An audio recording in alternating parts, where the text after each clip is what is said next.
Hey everyone, I am Sir NJ Javier. Today we'll be discussing our third module that is titled Using Various Techniques in Summarizing a Variety of Academic Texts. So basically in this lesson, what we're going to learn is summarizing.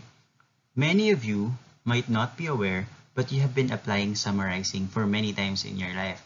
For example, when you go home from school and your parents or your guardian asks you about what happened to your day. Of course, when you tell what happened to your day, you will not tell your parent or your guardian about all the things that happened.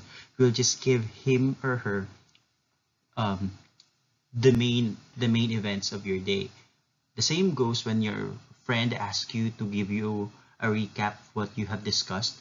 For example, your classmate was absent for a day, and then the next day your classmate asks you about what you have discussed in the subject. So when you give the recap to your classmate, of course you don't do it per detail. So you do it in summary. Another thing is when you are telling your friend or someone your favorite movie or your favorite teleserye. Um, Most of the time you use summary or summarizing because of course you cannot tell the whole story in details. Every dialogues get uttered by the characters. So what you do is you just summarize the events in the story, and that is what you tell your friend or that someone you're telling the story to. Okay, so that's basically summarizing. But in this lesson, guys, in this module, we'll be talking about summarizing in details. Okay, what do we do when we summarize, and what are the things we should remember when we summarize? Okay, let's begin. Of course, we will be skipping these preliminary pages.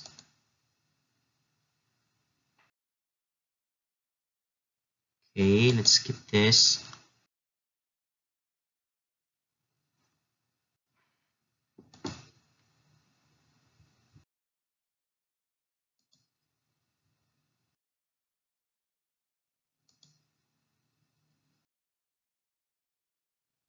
Okay, so let's go here in what you need to know. This module on using various techniques in summarizing a variety of academic texts. At the end of this module, you are expected to first define summary, second, identify the main idea, key points, and supporting details in a variety of academic texts, and finally, create a summary of various academic texts. As I have said before, guys, uh, in in some of you, as I have told some of you before, since we want things to be easier this time, I will be selecting only a few activities in this module that you're going to answer. Okay? In week 1 and in week 2, you were required to answer all the activities in your modules. But this time, to make things easier for us, to make things light, um, I will be selecting only a few activities from these modules. So basically, this module has 13 activities. I'll be choosing 6 activities from the 13 activities here. And I believe those activities are very easy. Okay? So, um, with that, I would like you to be reminded that this activity on the screen, in what I know, will no longer have to be answered. Okay? So you can skip that. But if you want to answer that, it's okay with me. If you just want to try to know what you know about summarizing, so you may answer that. Okay. Then for this one, what's in this matching type, you are not required to answer this. But again, you may answer all the activities here if you have time, but you are not required to do so. Okay? Only those I will specify that you need to answer. So for this one, what's in, you don't have to answer this. Okay? Maybe I should give just like plus points for those people who would be answering other activities. Okay? Now, this one. In this activity, what's new, I want you to answer this. So this is the first required activity you need to have for this module, for the third module. So let's read the directions together. Rearrange the jumbled letters to form the word being described in each item. Write your answers on the grid, and when you finished answering, the highlighted letters will spell the topic that you will learn from this entire lesson. So again, all you have to do is to look at the clues in there, the list of clues, and then identify what is being defined by or described by those clues, and then put it there in the grid. Now, since you're not allowed to answer in your module, you just have to write your answer on your paper. So get a clean sheet of paper, write there your name, the date, the subject, EAPP, and then the module number. So this is module 3. Write there what's new, and then write 1 to 10, and then write there your answers. Okay? Again, for those activities which answers can be found in the answer key at the end of the module, you may check them on your own. But again, I believe that you guys will be observing honesty. Okay? Let's proceed. So again, just answer them, and the highlighted letters in the middle of the grid will spell out our topic, and I believe you already know that. Okay? So let's go and discuss summarizing. So let's read the definition here. It says here, a summary is a brief statement or restatement of main points. As I have said a while ago, when I was talking about events when we apply summarizing, simply summarizing is about giving the main points. So you just restate what you have read, what you have heard, what you have viewed, or what you have seen. But as you restate it with using only the main points. So that's basically summarizing. Okay, let's continue. Summarizing a text or distilling its essential concepts into a paragraph or two is a useful study tool as well as good writing practice. Of course, summarizing is very beneficial to everyone. Okay, it's a good thing that you know how to summarize. It's good for your studies, it's good for your memory skills, and for other purposes. Okay, a summary has two main aims. So again, a summary has two goals. First, to reproduce the main idea and the key points of a text. So of course, to reproduce, as we have said a while ago, summarizing is restatement. Okay, when we say restatement, inuulit mo lang, sinasabi mo lang ulit. Okay, you just state it again. Okay, so that is a restatement. That's why it says here, the first goal or purpose or aim of a summary is to reproduce. Okay, ulitin lang yung main points nung bagay na binasa mo, napanood mo, or narinig mo. Okay, the second purpose of summary is this, to restate these in as few words as possible. So, although our first purpose is to reproduce or to restate the main points, of course, since this is a summary, you are required to reproduce, or restate the main points in as few words as possible. Meaning, kailangan mo lang naman ulitin yung sinabi nung binasa mo, or sinabi nung narinig mo, or napanood mo. Kailangan detailed na. You only need to restate them in as few words as possible. Okay, mas maiksi, mas maayos. Pero hindi naman kumusta na yung maiksi, dapat maiksi lang. Pag sinabi natin maiksi, dapat nandun na lahat ng pinaka-ideas or main ideas nung text na binasa mo. Okay? Let's continue. The main idea is what the text is about. Of course, that's why it's main idea. Main because it's the topic. Okay, it is what the text is all about. Okay? Again, the main idea is what the text is all about. Tungkol ba saan yung binabasa mo or binasa mo? Okay? Now, if the main idea is the topic of the text, there's also the key points. The key points are the arguments or information that is used to support the main idea. Of course, when you read a text, there's a topic, and there are also definitions, informations, descriptions given by the writer about the topic. Okay, so those are the key points. Again, the main idea is the topic, and the key points are the information used to explain the topic. Okay, halimbawa, sinabi ko, mahilig akong kumain. That's the main idea of my essay. Tapos, paano ko pinaliwanag na mahilig akong kumain? I am not picky. Hindi ako mapili sa pagkain. Kumakain ako ng gulay, ng karne, at ng kahit anong klase ng karne. Pangalawa, um, hindi ako mapili sa kahit anong cuisine. Sabihin, kumakain ako ng Japanese food, ng Mexican food, ng Spanish food, ng Filipino, of course. Ganun. So, ang main idea ko ay, I enjoy eating, I love eating, tapos ang key points ko or supporting ideas ko para ma-explain ko yung topic ko na mahilig akong kumain ay yung hindi ako picky at mahilig akong kumain ng kahit anong cuisine. Okay? So, ganun lang yun. That's basically it. Okay? Let's continue. Okay. Also, it may be developed or elaborated. Pwede ito pa daw siyang i-explain lalo with supporting details. So, again, meron tayong main idea, yung topic, key points. Ito yung mga main points na ginamit to explain the topic, the main idea. Tapos pwede rin magkaroon ng supporting details. Yung supporting details naman, yun yung mag-explain ng key points. Okay? So, ganun lang yun. Intindihan po? So, kumbaga this is the general idea, supporting idea, supporting details. Ganun lang siya.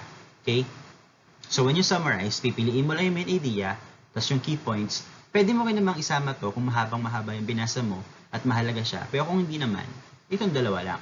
The main point and the main idea and the key points only. Okay? However, your summary should only include main ideas and key points and not supporting details. So again, main ideas and key points lang tayo. Sana malinaw pa din, it's raining outside. It's raining very heavily. Okay. Another important thing you must remember is that summaries are not a place for your opinion, background knowledge, and personal information. This is a usual mistake for people, especially when you're just telling a summary. For example, you've watched a movie and then your friend asked you, what happened in the movie? And then you say, okay, what happened in the movie is that the boy and the girl met, they separated because of another woman, and then they got back together. But you know what? I don't think they should got back together. They should have gotten back together because the boy does not deserve the second chance given to her by the main character, by the girl. So, in that case, you're no longer just making a summary. Okay? It's not a summary anymore because again, summarizing is not a place for your opinion, for your personal, for your beliefs, for background knowledge. When you are summarizing, all you have to do is to restate what is in the text that you have read. Kumbaga, kung ito yung binasa mo, kukunin mo lang doon yung mga pain points tapos isusulat mo ulit. I-reproduce mo lang. Okay? Walang idadagdag, walang kahit anong madadagdag. Okay? It's just what is from the text. Okay? Kung ano lang yung present dun sa text na binasa mo, yun lang ang dapat lumabas dun sa may summary mo. Again, in summary, you cannot put their personal opinions, beliefs, or even background knowledge. And ba, may alam ka tungkol dun. Hindi pwedeng idagdag mo yun. Kung ano lang yung nasa text, yun lang dapat. Okay? I hope that's clear to you. Okay. Summaries can range in length from 2 sentences to several pages. So, sabi natin kanina, di ba, it must be restated in as few words as possible. Pero pwede siyang mag-range from 1 sentence, actually nga 1 sentence lang pwede maging summary. From 1 sentence to 2 sentences to several pages. Depende of course sa sinasummarize mo. Halimbawa, you're summarizing a novel. Siyempre mahaba yun, isang libro yun, makapal yun. So you cannot simply summarize it into 1 sentence. It may reach to several pages.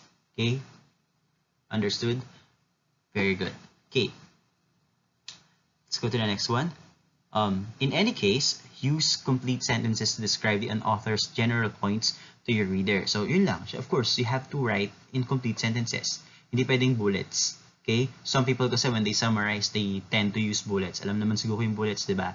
Yung pang may tuldok, tapos nakasulat lang yung points, tuldok, pang listahan. Pero hindi dapat ganon. It should be in sentences. Okay? It should be in paragraph. In paragraph form. Okay? Do not quote extensively. Okay? Extensively means sobra-sobra from the word extend. Okay? Ibig sabihin, huwag ka daw over-quoting. Pag sinabing quotation or quoting, kinokopya mo yung sinabi ng author, tapos kinoquote mo na lang. Nililipat mo na lang dun sa may summary mo. Huwag daw masyado. Okay lang naman yun. Pero limit it. Once or twice, pwede na siguro yun. Pero huwag mo namang kopyahin. Kasi pag kinopya mo lahat ng sinabi ng author, pwede pa hindi ka na nag-summarize dun. Okay? Understood? So again, make sure that when you summarize, you lessen the quoting or the quotation. Okay? And when you quote, make sure that you put quotation marks. Okay? Yung dalawang ganon, yung pagka nakakakita kayo ng dialogues, di ba may quotation marks, make sure you put quotation to indicate that what you wrote in your summary is not from you, but it's straight from the author. Galing siya direkta sa author. Kasi kapag hindi mo siya nilagyan ng quotation marks, tapos sinulot mo na siya sa summary mo nang without putting that, you may be charged with plagiarism. Alam niyo naman ang plagiarism, di ba? Plagiarism ay yung pangongopya ng gawa ng iba. So, syempre, kung kopyahin mo lang yung sinabi ng author, diniretso mo dun sa summary mo, without putting quotation, kinopya mo. Okay? Pag kasi naglagay kayo ng quotation, ibig sabihin nun, the words inside of it, or the sentences inside of it, are not from you. Okay? Sabihin galing yun dun sa isang tao, which is the author, the original writer. Okay? So again, lessen quotations. Tapos, if you have to quote talaga, kung di may iwasan dahil sobrang halaga ng sinabi ng author na yun, gusto nyo siyang kopyahin at like i-quote, make sure to put quotations. And even mention the author. Okay? Next one. Summarizing helps students learn to identify key ideas of a text and ignore irrelevant information. Okay? Because when we summarize again, we only look for the main points and the main idea and the key points. So when you do summarizing, when you do a lot of summarizing, syempre, mapapractice yung reading skills mo. Malalaman mo kagad, mapapractice yung, yung comprehension mo, yung pag-unawa mo, yung pag lagi ka nag-summarize. Kumbaga kasi masasanay ka na alamin kung ano yung main idea, ano yung topic, tapos ano yung mga ginamit ng author na information to explain the topic, tapos kung ano yung mga information na hindi naman na mahalaga, okay lang mawala na. Okay? Then, it says here, summarizing improves students' memory. So, syempre, when you always do summarizing, na-improve ang memory mo. Kasi nga, when you summarize, you try to remember the main points, the main ideas. Okay?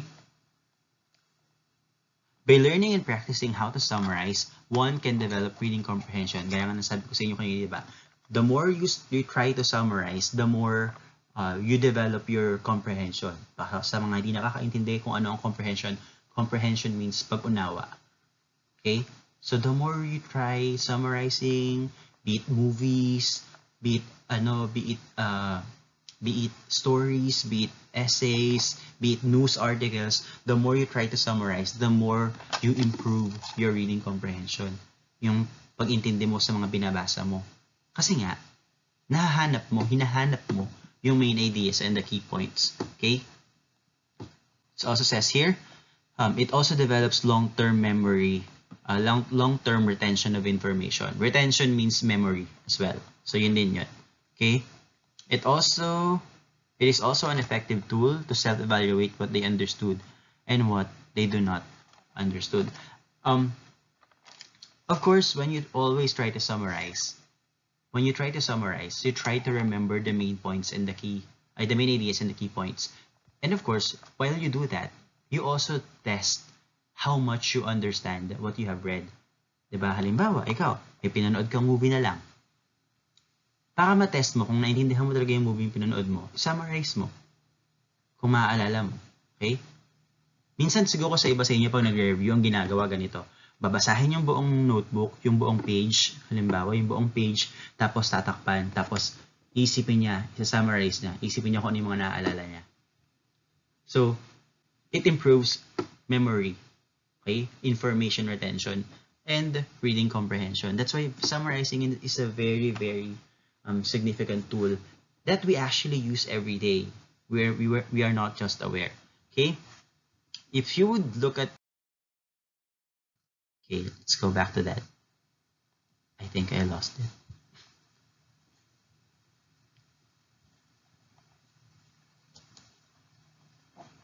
Okay, so it's not there anymore. It's not showing anymore. But I can just look here. Wait a minute. I'm just having a little technical problem.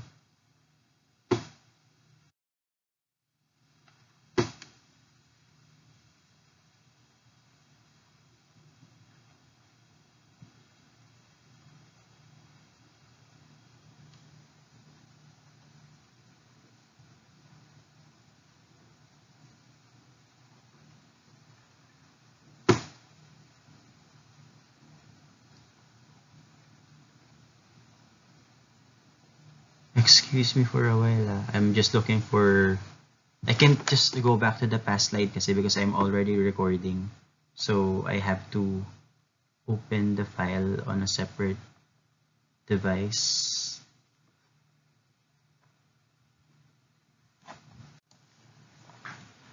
Okay, I have already found it. So let's continue. So in the uh, the shape here, there are some techniques you can use to summarize. So the first technique is that you read the original passage or text very carefully. Of course, if you want to be able to produce an effective or a well-made summary, you have to read the text as careful as possible.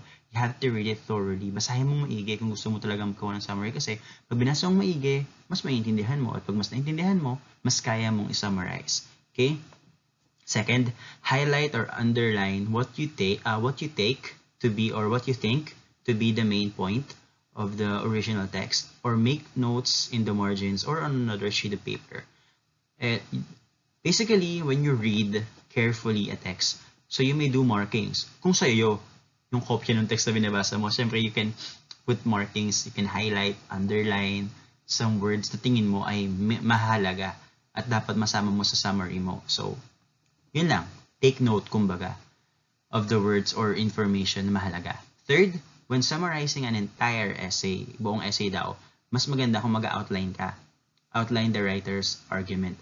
I don't know if you're familiar with outlining, but basically outlining is like binibiyak-biyak mo or hinahati-hati mo yung isang text by ideas.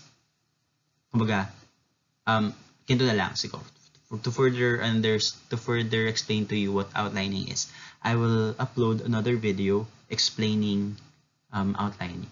Okay?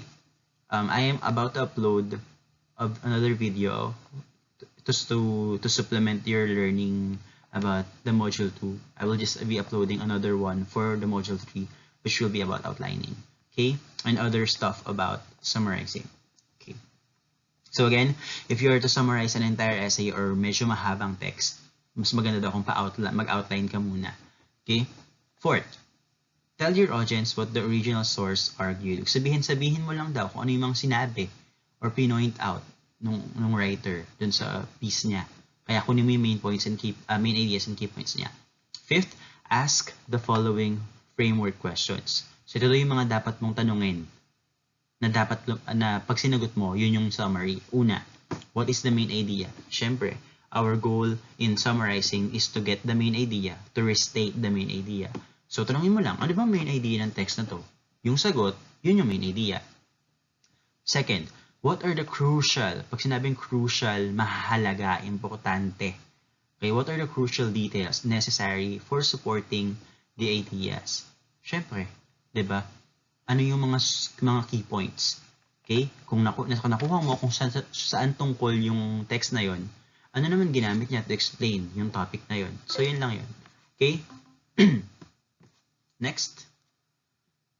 Sixth one, use keywords or phrases to identify the main points from the text. So, pwede naman kayong gumamit ng mga words or keywords na ginamit ng author. Okay? But not sentences, of course. Use keywords.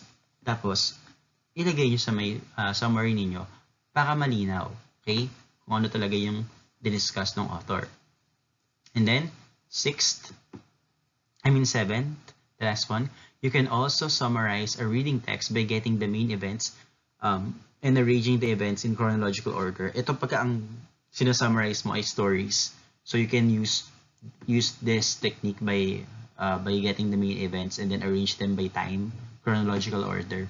So that's it. Ganun lang. Parang gumagawa ka lang ng plot, ng sequence of events. Ganun lang yun. Okay? Let's look at example paragraph here. So, ito na. Nandito na talaga tayo. Sa example paragraph 1, it says here, a typhoon is powerful, twisting hurricane. It begins high in the air among the winds of a giant storm cloud. People who have watched a typhoon's howling winds reach down from the sky have said it's the most frightening thing they have ever seen and heard. In some parts of the Philippines, these tropical storms are called cyclones. So, binescribe yan ang huling typhoon na malakas daw, na paikot-ikot na hurricane, sabihin na hangin. Tapos daw, it begins in the air, sa langit, tapos simula siya sa langit dun sa mga giant storm clouds, sa mga, di ba pag may bagyo, ang lalaki ng mga ulap sa langit. So, yun lang. Tapos sinabi niya na yung people daw who have seen typhoons are very afraid, lalo na pag malakas talaga. Kasi pag nakirinig mo yung pang sipol or yung ano ba yung howling? Pang sipol, alulong. But there is another one, Tagalog word for that. Basta yung howling, pang pag-alulong ng hangin, pang pagsipol ng hangin sa lakas ng bagyo. Nakakatakot daw talaga. Okay, and in the Philippines, we call those tropical storms as cyclones. So let's look at the summary. So you see there, it's quite it's quite a paragraph. Medyo mahaba-haba naman yung paragraph. Tapos yung summary niya ay ganito, isang sentence lang.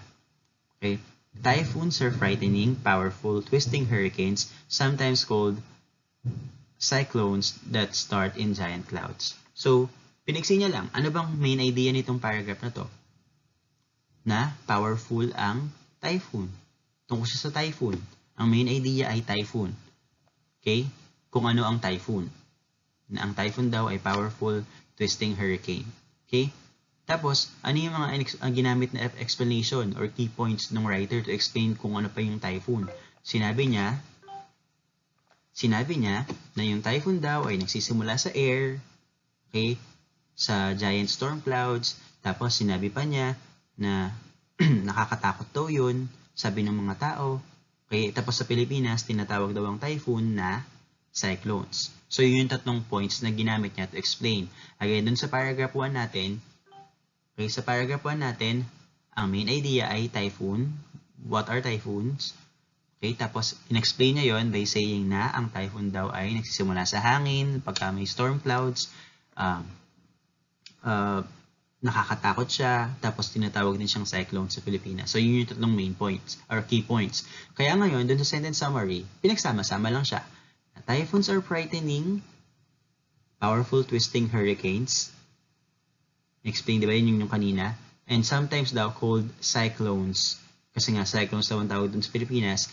And that start in giant clouds. Kasi nga, sabi kanina, dun sa paragraph, nagsisimula ang typhoons sa giant clouds, giant storm clouds.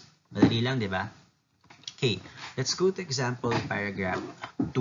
So in example paragraph 2, it says here, tornadoes are not the only windstorms that move through Earth's air.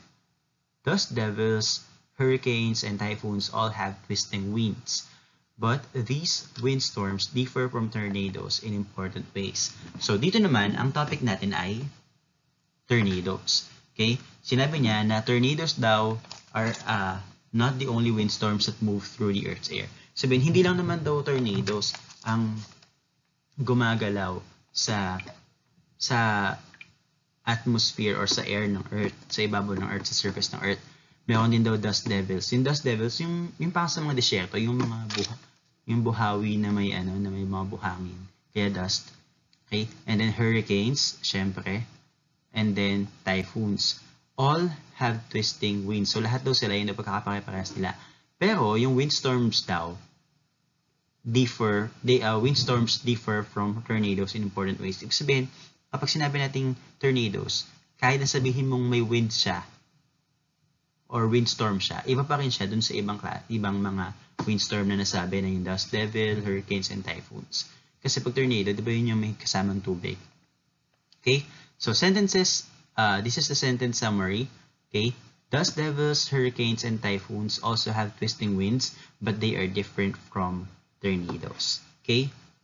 Yun lang din naman kasi yung sinabi kanina. It's about tornadoes, pero sinabi na although windstorm din ng tornado, iba pa rin siya sa dust devil, hurricanes, and typhoons. Okay?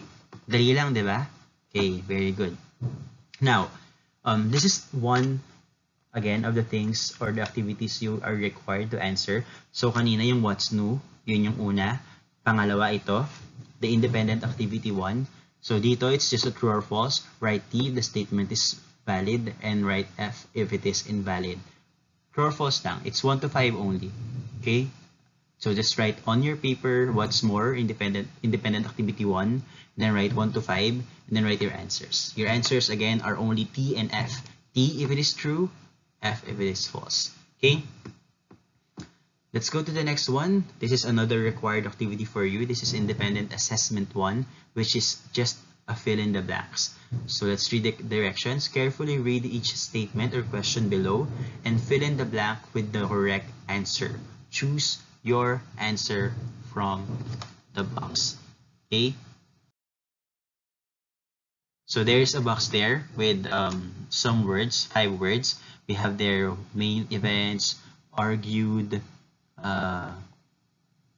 main idea, key points, and argument. So you just have to read the sentences below, the statements below, and then complete those sentences using the words in the box. Okay? So again, write on your paper independent assessment 1, and then write 1 to 5. Answers only, of course. Okay?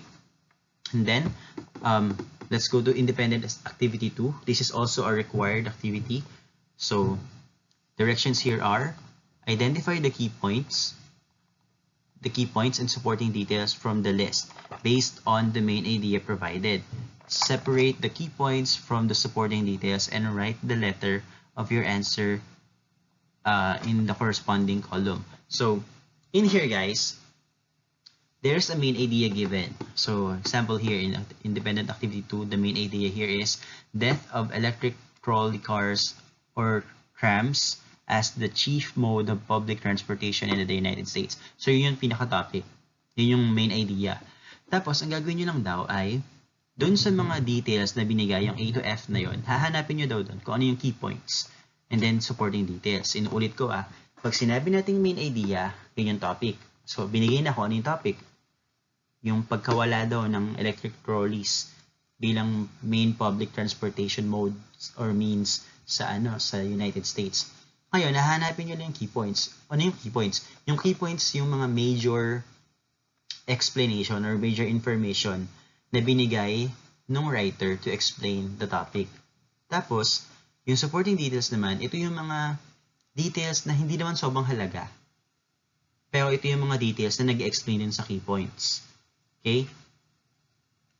I hope you understand that. Again, the main idea is already there, it's given, and then all you have to do is to identify yung mga details na binigay sa A, taka F, kung yun ba ay key point or supporting details. Write only the letter of your answer. So on your paper, you will be writing independent activity 2, and then write there 2 columns, key points, and then supporting. So 2 columns yon. Here, key points, and then here are supporting details. And then below them, you just list the letters of your answer. Okay? Halimbawa, yung A, yung in 1922, auto manufacturer General Motors created a special unit to replace electric trolleys with cars, trucks, and buses. So, halimbawa, yun, tingin mo ano siya, key point siya. Ilagay mo under key point A. Okay? Again, write only the letter of your answer. Lalagay nyo lang sila doon sa kung saan column sila Okay? Let's go to the next required activity, and that is independent assessment 2. Okay, so in the independent assessment 2, what you're going to do is to read the passage carefully. So may mga passages dito, may mga paragraph, and then you have to identify the main idea and encircle the letter of the correct answer. So yun lang. So read the paragraphs and then answer the question below. Example, in passage 1, the paragraph is about, and then dito, in your module, it says here, encircle the letter. But since we cannot answer, of course, in your module, what you have to do is to write on your paper, independent assessment 2, and then write passage 1, and then 1, and then the letter of your answer. Okay? And then read passage 2, and then also identify its main idea. So it just goes like that. Okay? It's very easy, guys. It's just pure reading. Now, for independent activity 3 and independent assessment 3, you don't have to do this. You're not required to do this. Okay? I'm not requiring you to watch a movie or read a book anymore. Just do independent activities 1 and 2 and independent assessments 1 and 2. Okay?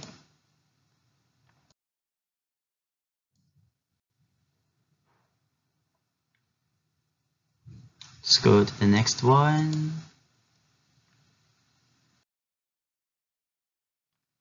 Okay, what I have learned. In what I have learned, it's just a generalization of what you have learned from this module. So you're just going to complete the whole statement, but you're not required to answer this. But if you would answer this, I will give you plus points because it will serve as your review whether or you have learned from this discussion.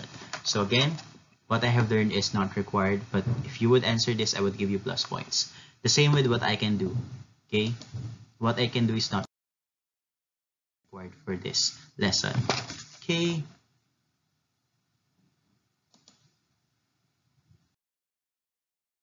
And then finally, assessment. This one is required. Okay. So you're required to answer this. Choose the letter of the best answer.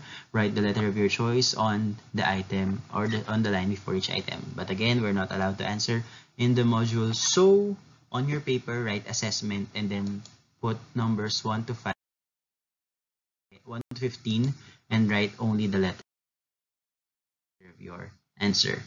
Additional activity is no longer required. So again, the required activities you have to make for this module, for the third module of the EAPP, are what's new, independent activity 1, independent assessment 1, independent activity 2, independent assessment 2, and assessment. So those 6. If you want to answer the other activities which are easy for you, you may do so. And if you would do that, of course, I would give you plus points for that. Okay? Because I would appreciate, of course, your effort if you would try to answer the other activities. But again, please focus on the 6 activities I have chosen. Okay? Again, those activities which answers can be found in the answer key at the end of the module, you may check them. Actually, I am asking you to check them already. Okay, check nyo na. Pero please be honest in checking, ha? Guys, magawa nyo lang yung mga modules nyo, wala namang babagsak. Walang babagsak, promise. Okay? So please be honest. Just be honest. Okay? Understood? So that will be all for this module. I hope you guys learned about our lesson, that is summarizing. I'll see you again on our next module, and again I'll be uploading another video as a supplementary lesson to this module, which is about outlining or summarizing using outlining. Okay, thank you very much for listening. I hope you guys learned from this. Okay, thank you, goodbye, God bless you, keep safe.